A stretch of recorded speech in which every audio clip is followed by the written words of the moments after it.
Porque um trabalhador que trabalha sem garantia social, sem garantia absolutamente nenhuma, que tem que trabalhar 12, 14 horas por dia para sobreviver, isso não está legal.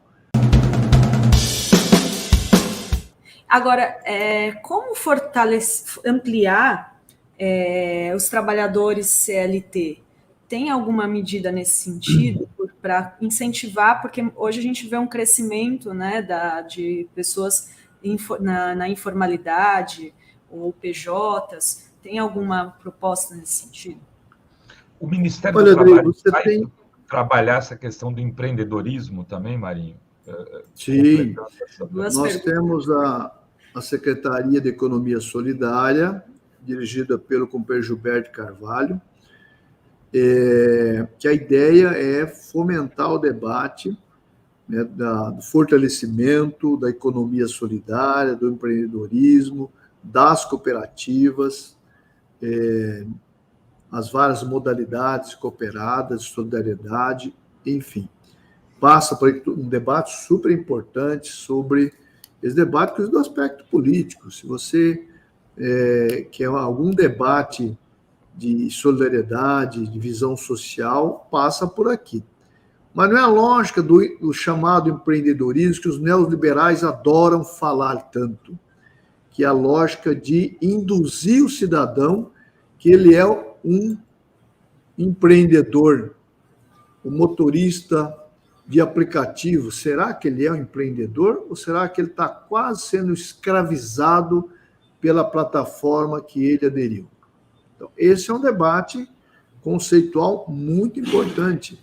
A história dos MEIs. Os MEIs foi criado no governo Lula, como formato de você formalizar o trabalho, valorizar o trabalho do empreendedorismo, do microempreendedor, e trazer a proteção social a esse trabalhador, essa trabalhadora. Isso funcionou bastante. Mesmo PJ pode ser enquadrado por aí. Agora, o que é uma pessoa jurídica? Uma pessoa jurídica, que eventualmente pode ter uma pessoa jurídica, mas pessoa jurídica trabalhando com exclusividade para o empregador, aí já deixou de ser pessoa jurídica, passou a ser fraude trabalhista. Essa é a questão conceitual que tem que compreender. O engenheiro que presta serviço somente para um empregador não é uma pessoa jurídica, ele é um funcionário dessa empresa. O engenheiro que tem seu escritório de engenharia, que presta serviço para várias empresas, essa é uma pessoa jurídica, assim como o advogado, assim como o médico, assim como o enfermeiro, assim como o arquiteto. Então, você pode ter pessoas jurídicas, sim. Então, mesmo se você tem prestação de serviço exclusivo, deixou de ser pessoa jurídica, é fraude trabalhista que tem acontecido em massa no Brasil. Da mesma forma, o MEI. Eu costumo citar assim: o proprietário de um carrinho de pipoca é um microempreendedor individual? Sim. Agora, se um cidadão ele tem 10 carrinhos de pipoca e ele contrata lá e transforma em microempreendedor individual os novos funcionários, ele mais 9 funcionários, já deixou de ser microempreendedor, é funcionário da rede de carrinho de pipocas. Enfim, para simplificar o entendimento disso. Então, o microempreendedor individual já diz microempreendedor individual, que pode estar limitado a contratar um funcionário, e não 10 funcionários, não 20 funcionários, enfim.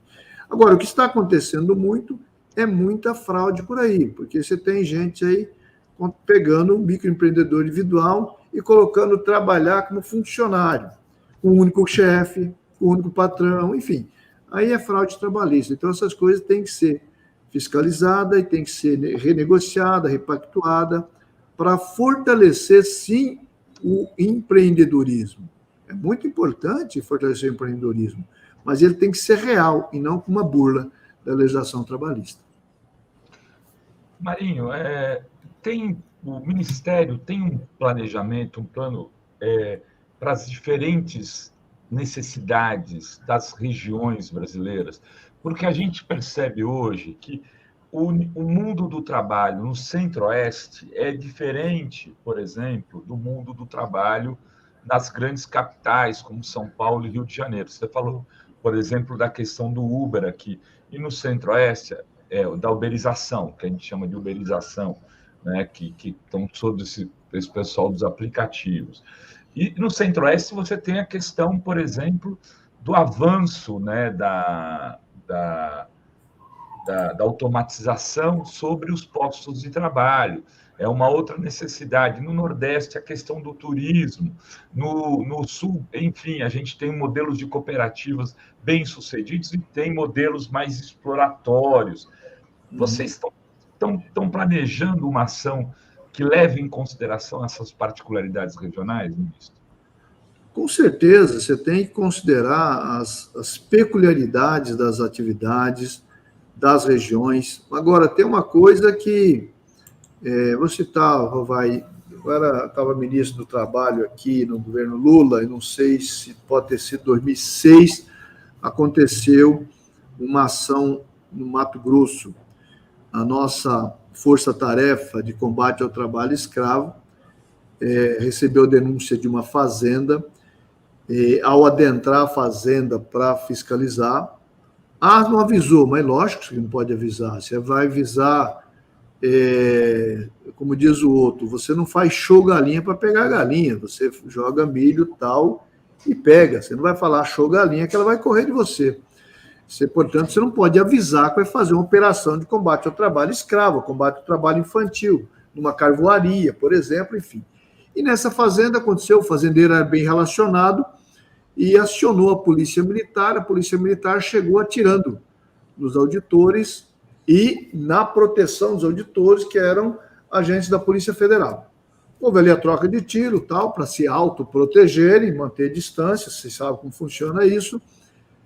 Uma tensão grande, enfim, no noticiário, nos jornais brasileiros, telejornais, tal, repercussão internacional. Eu e Paulo Vanuc, que era ministro dos Direitos Humanos, acionamos, liguei para o governador da época, o senhor Brairo Maggi, falou, nós gostaríamos de fazer a reunião do Conselho, né, do Conselho do Trabalho Escravo, aí no seu estado, eu sei que o governador recepcionasse, ele foi de pronto, nos recepcionou, e lá fomos com todos os conselheiros, né, um avião da FAB conduziu todos os conselheiros para fazer a reunião lá no estado do Mato Grosso. E o governador, evidentemente, foi convidado para fazer a abertura do encontro, e na abertura ele fez uma fala marcando posição de, olha, vocês precisam ter a sensibilidade que a legislação do meio urbano ela não é compatível com a legislação rural, que tem peculiaridades, a legislação é muito rígida para o campo, em relação, isso aí pode valer para a indústria, para o serviço, mas não vale para o campo. E que não tinha trabalho escravo no Estado. Ele terminou de falar, depois ele se retirar, e eu pedi para ele permanecer, que ele visse com os olhos as imagens captadas do seu próprio Estado, do que nós estávamos chamando de trabalho similar à escravidão. Ele olhou. Quando ele viu, ele pediu a palavra de novo e disse, ministro, eu queria pedir desculpa. Eu não conhecia essa realidade do meu próprio Estado. E quero aqui me colocar como parceiro do Estado, governador do Estado, o governo do Estado vai ser parceiro no combate ao trabalho escravo, vamos trabalhar junto para eliminar no meu Estado, quero ser o primeiro Estado a ser declarado livre do papel de trabalho semi-escravo. E ele é um grande empresário, um grande produtor de soja e de outros negócios, sim, vocês sabem disso, mas o problema se dava na agropecuária. Então, você tinha trabalhadores dormindo, comendo, em situação que a gente não deixa o nosso animal de estimação. Então, o governador, e de fato, foi grande parceiro nesse processo. Estou dizendo isso para dizer o seguinte, é verdade que tem peculiaridades, mas é verdade que muita gente, às vezes, se esconde atrás da peculiaridade para explorar indevidamente a força de trabalho. E se não tiver o Estado, com as políticas públicas, buscando delimitar o que pode, o que não pode, o que é excesso, o que não é excesso, para proteger o trabalho legal, o trabalho que seja valorizado, que valorize a força do trabalho. Eu falava hoje para os empresários aqui hoje, olha, nós sabemos, um negócio econômico só justifica se tiver resultado econômico, não tem problema. Agora, é preciso ter transparência para saber o seguinte, qual é a participação no resultado que esse trabalhador, que essa força de trabalho que está vendendo a vocês, tem direito ou não? Ou se vocês estão explorando indevidamente essa força de trabalho, que um trabalhador tem que trabalhar 12, 14 horas para poder sustentar a sua família. Não é legítimo isso. É preciso que tenha razoabilidade, que a atividade econômica ela tenha, sim, o seu resultado econômico, mas ela tem que ter, tem que ter um padrão civilizado nessas relações que valoriza a força de trabalho. Porque um trabalhador que trabalha sem garantia social, sem garantia absolutamente nenhuma, que tem que trabalhar 12, 14 horas por dia para sobreviver, isso não está legal. Né? E o Brasil, ele tem a responsabilidade, a sociedade brasileira tem a responsabilidade de pautar essas coisas e levar a sério esse debate. É o que eu estou procurando aqui provocar. Né, que a gente, e o governo tem dito, ele é mais um intermediador das partes do que propriamente, ele não deseja baixar canetaço, enfim, o que ele deseja é que as partes, de forma civilizada, sentem à mesa para compor qual a regulação, quais são as regras, quais são os limites, e que, acima de tudo, os trabalhadores tenham uma proteção que diz respeito, especialmente, a sustentar a sua família decentemente.